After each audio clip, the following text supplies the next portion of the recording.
உண்மையான இடம். கருவி ஆத்மாக்கள் செயல்களை செய்வதை பார்க்கும்போது அவர்கள் மிகவும் இலகுவாகவும் மிகுந்த மகிழ்ச்சியுடனும் சில செயல்களை செய்வதையும் நீங்கள் பார்க்கின்றீர்கள். அவர்களை பார்த்து நீங்கள் கர்மயோகிகள் ஆகுவதற்கு பெரிதும் தூண்டப்படுகின்றீர்கள். ஓர் கர்மயோகியாக ஆகுவதற்கு நீங்கள் எப்போதும் உங்கள் உயர்ந்த ஸ்திதியையும் உங்கள் உண்மையான இடத்தையும் உங்கள் விழிப்புணர்வில் வைத்து செயல்களை செய்ய மாத்திரம் கீழே வாருங்கள். பிறகு நீங்கள் எத்தனை பணிகளை செய்தாலும் நீங்கள் ஒரு கர்மயோகியாகவே இருப்பீர்கள். ஓம் சாந்தி. இப்பொழுது மோகினி தீதி கூறுவதை கேட்போம்.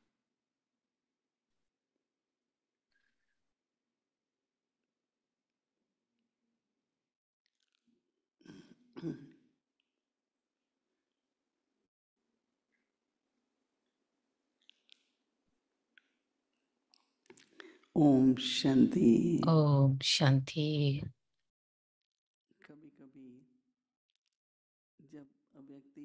சில நேரங்களில் அவ்யக்த சிக்னலை நாங்கள் கேட்கின்ற போது எங்களுக்கு தெரியும்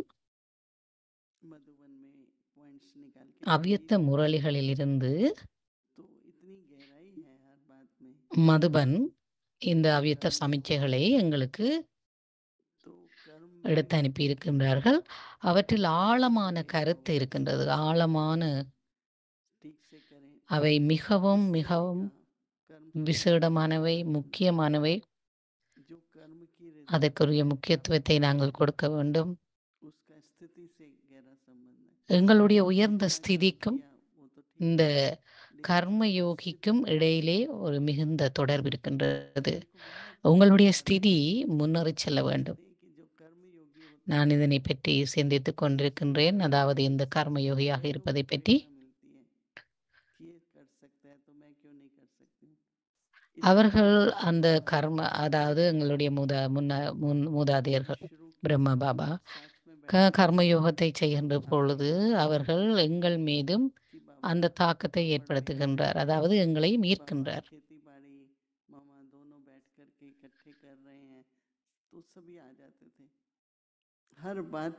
ஒரு தோட்டத்தில் கூட அவர் ஒரு பாமராக அவர் வேலை செய்கின்ற பொழுது அம்மா பாபா 2 பேருமே அவர்கள் அந்த மாதிரி கர்மயோகா செய்கின்ற பொழுது எங்களையும் அவ்வாறு செய்வதற்கு தூண்டுகின்றார்கள். அதாவது நாங்கள் தூண்டப்படுகின்றோம். அதே போல தாதி பிரகாஷ்மணியும் கூட எனக்கு நினைவிருக்கின்றது. நான் பாம்பேக்கு போன போது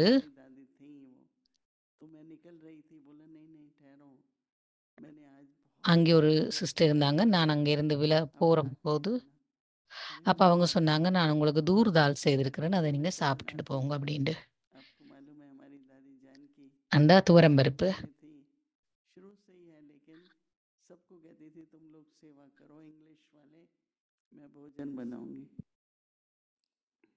और दादी जानकी जैसा भोजन कोई नहीं बना सकता। அவ சொல்லுவா, நீங்க இங்கிலீஷ்ல சேவை செய்றீங்க, நான் தாதி ஜாங்கிக்கு உணவு செய்து கொடுப்பேன். அதே போல நானும் அப்படி செய்து கொடுத்திருக்கிறேன் தாதி ஜாங்கிக்கு. தாதி மற்றும் எல்லோருமே கர்மயோகா செய்திருக்கின்றார்கள்.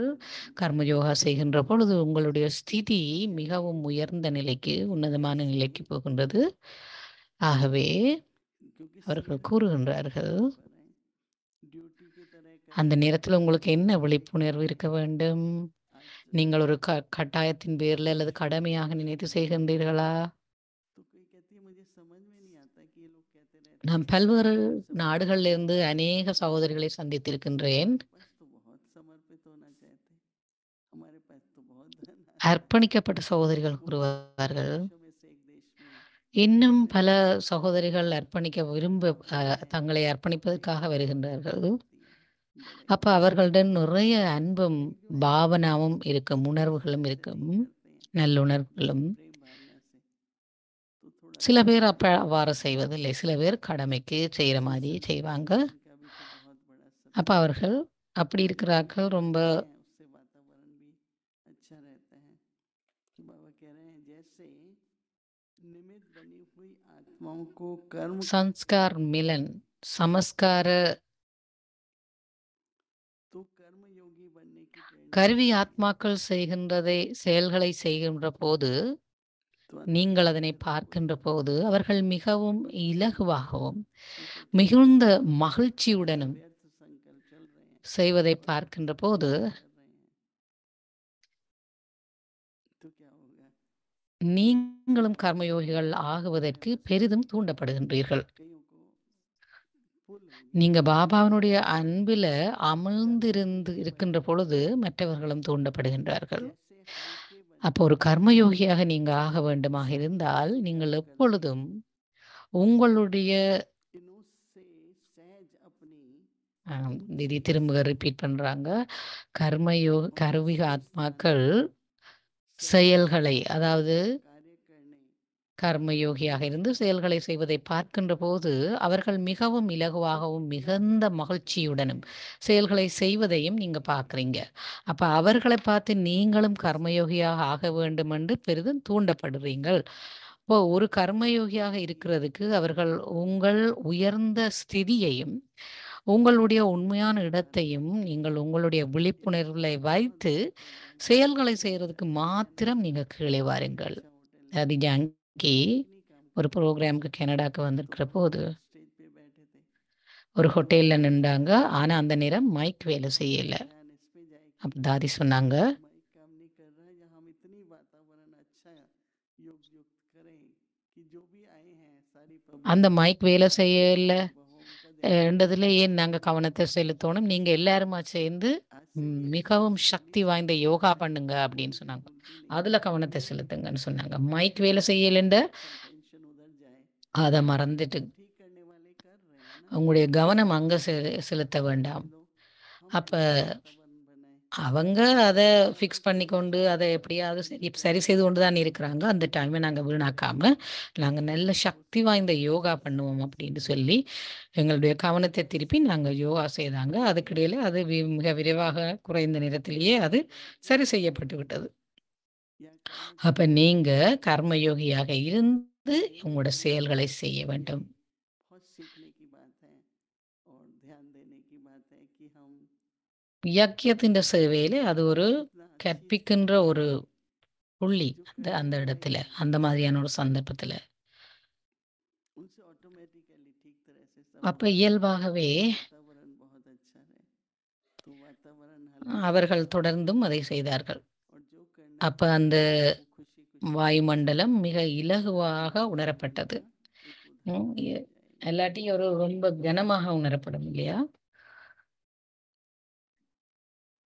நீங்கள் எந்த பணிகளை செய்தாலும் அதன் பின்னர் ஒரு கர்மயோகியாகவே இருப்பீர்கள். ஓம் சாந்தி. இப்போ அவ்வியத்த முரளிக்கான மீட்டல் 1969ஆம் ஆண்டில் இருந்தானது.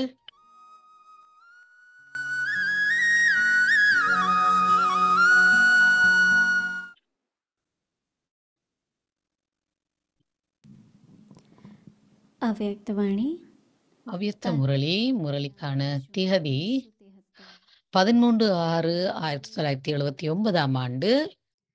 तो पहले इस लक्षण ஆன்மீக சேனை प्रतिज्ञा को पहले बोल को இந்த முதல் லட்சணம் அதாவது குவாலிஃபிகேஷன் உறுதிமொழி முதல் வார்த்தையை நீங்கள் கடைபிடிக்கின்றீர்களா அல்லது நீங்கள் சொல்லுவது ஒன்று செய்வது மற்றொன்றாக இருக்கின்றதா? அப்படிப்பட்ட பெயரளவு பிராமணர்களை வெற்றியடையும் பிராமணன் என்று கூற முடியுமா? மிகப்பெரிய உலகத்தில் பிராமணர்களுடைய உலகம் என்பது மிகச் சிறிய உலகமாகும்.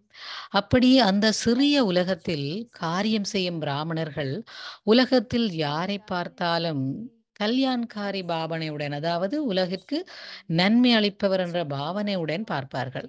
பற்றுதலில் வந்து சம்பந்தத்தின் பாவனையுடன் பார்க்க மாட்டார்கள்.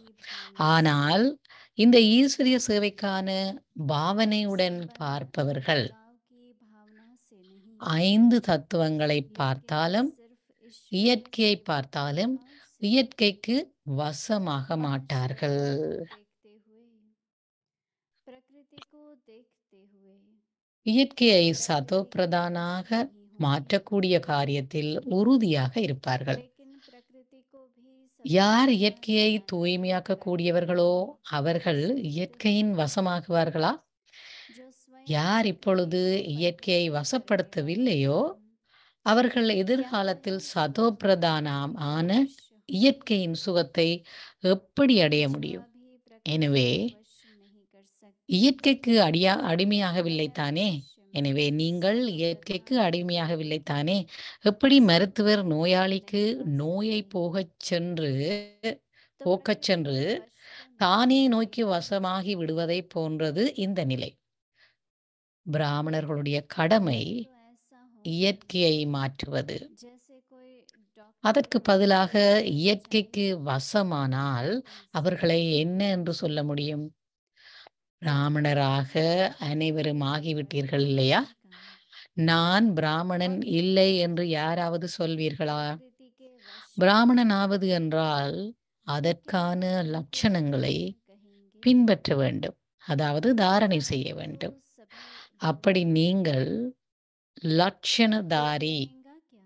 பிராமணர்களா ब्राह्मण அல்லது நாமாதாரி பிராமணர்களா? லட்சணதாரி என்றால் நீங்க தாரணை ऐसे பெற்றவர்கள் लक्षण धारण करना, அல்லது பேரளவில் நீங்க பிராமணர்களா ऐसे அப்படின்னு लक्षण கேட்குறாங்க. धारण தன்னைத்தானே நீங்கள் या கேட்டுக்கொள்ளுங்கள். नामधारी हूँ, यह अपने आप से வேறு पूछें। எந்த பிறவியிலும் இல்லாத ब्राह्मण जन्म சிறப்பு की பிராமண विशेषता பிறவியில் है, என்ன இருக்கின்றது? जो और कोई जन्म में नहीं होती।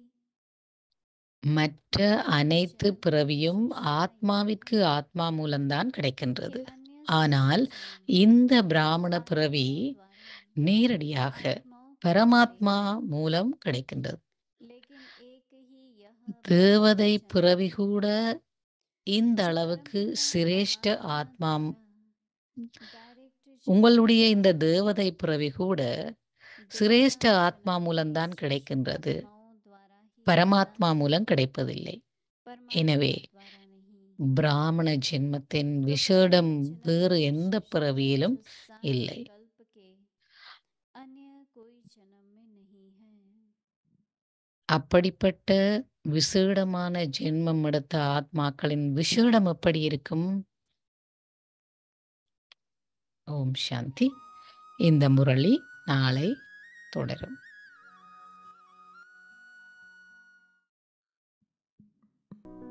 இல்லறம் அல்லது இந்த உலகமே இல்லை என்பதல்ல. இந்த உலகில் உள்ள விஷயங்கள் நிலையானவை. இப்படி எண்ணுபவர்கள் ஏராளம். ஆனால் இல்லை, உலகம் இருக்கின்றது, இந்த உறவுகளும் அனாதியானவை. ஆணும் பெண்ணும் இருப்பினும் இப்போது அவர்களுடைய உறவு மோசமடைந்து விட்டதால் அவர்களுக்கிடையே துன்பம் உருவாகி இருக்கின்றது.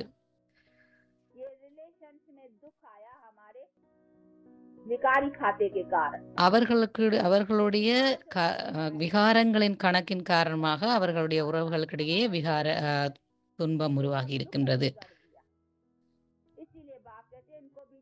இதனாலேயே தந்தை கூறுகின்றார், உங்களுடைய உறவுகள் அனைத்தையும் என்னோடு வைத்திருங்கள் அப்படி என்று.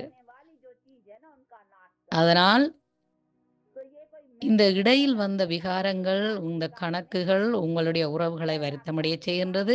இதனாலேயே உங்களோட உறவில் இருக்கிற தீமைகளை, அதாவது விகாரங்களை நீக்குங்கள் என்று தந்தை கூறுகின்றார். இந்த துன்பத்தை உண்டாக்கிய விகாரங்கள் அனைத்தையும் நீங்கள் அழித்து விடுங்கள். ஆனால் அவர்களை எவ்வாறு அழிப்பது? ஆகவே பாபா கூறுகின்றார், உங்கள் உறவுகளின், அதாவது தீமைகளை, உங்களுடைய விகாரங்களை அகற்றி விடுங்கள். இதுக்கு நீங்க அப்படி விகாரத்தை அகற்றுறதுக்கு நீங்க என்ன செய்ய வேண்டும்? பாபா கூறுகின்றார், அவற்றை எவ்வாறு அகற்றுவது என்பதுதான் முக்கியம். அதனால நீங்கள் அதை அகற்றுறதுக்குரிய சக்தியை பெறுவதற்கு உங்களோட உறவை என்னோட இணைத்துக் கொள்ளுங்க என்று பாபா சொல்லுகின்றார். இதை செய்யறதுக்கு உங்களுக்கு அதிக சக்தியும் வலிமையும் தேவை. பாவங்களை உருவாக்கும் ये भी पाप है, क्रोधवश ये भी पाप है, लोभवश ये तो 5 विकार है। அந்த 5 விகாரங்களும் தான் உங்களை பாவ கர்மங்களை செய்கின்றது. நீங்க என்ன கர்மங்கள் எல்லாம் இந்த விகாரங்களின் அடிப்படையில் செய்கிறீங்களோ அவையெல்லாம் உங்களை பாவங்களா ஆகின்றது. ஆகவே தந்தை கூறுகின்றார், பாவ கர்மங்கள் எதனையும் செய்ய வேண்டாம், அப்படி செய்யாம இருக்க வேணுமெண்டா இந்த விகாரங்களை அகற்றி விடுங்கள்.